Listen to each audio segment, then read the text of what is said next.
فوت شدگان کے قومی شناختی کارڈز پر فعال موبائل سمز بلاک کرنے کا فیصلہ کر لیا گیا ہے۔ پی ٹی اے نے موبائل سمز بلاک کرنے کی ڈیڈ لائن کا اعلان کر دیا۔ فوت شدگان کے اہل خانہ موبائل سمز اپنے نام کروا سکیں گے۔ تفصیلات کے مطابق پی ٹی اے نے موبائل سمز کے غیر قانونی استعمال کی روک تھام اور سمز بلاک کرنے کے لیے منصوبہ بندی تیار کر لی ہے۔ میڈیا رپورٹس کے مطابق نادرا سے صارفین کا ڈیٹا حاصل کر لیا گیا ہے۔ سمز کو 3 مراحل میں بلاک کیا جائے گا۔ پہلے مرحلے میں جعلی اور منسوخ ہونے والے شناختی کارڈ پر رجسٹرڈ سمز کو بلاک کیا جائے گا۔ دوسرے مرحلے میں ایکسپائرڈ شناختی کارڈ پر رجسٹرڈ سمز کو بند کیا جائے گا، جبکہ تیسرے مرحلے میں انتقال شدگان افراد کے نام پر رجسٹرڈ سمز کو بلاک کیا جائے گا۔ اس ضمن میں پی ٹی اے کی جانب سے صارفین کو آگاہی پیغامات کا سلسلہ شروع ہو چکا ہے۔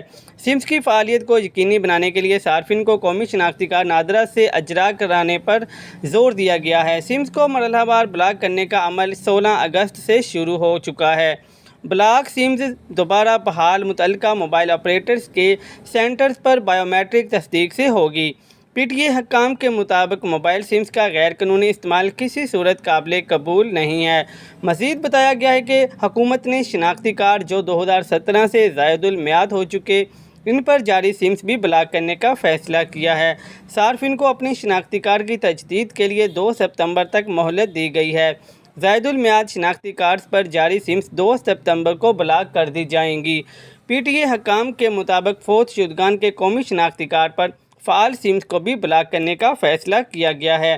فوت شدگان کے قومی شناختی کارڈز پر فعال سمز 15 اکتوبر کو بلاک کر دی جائیں گی۔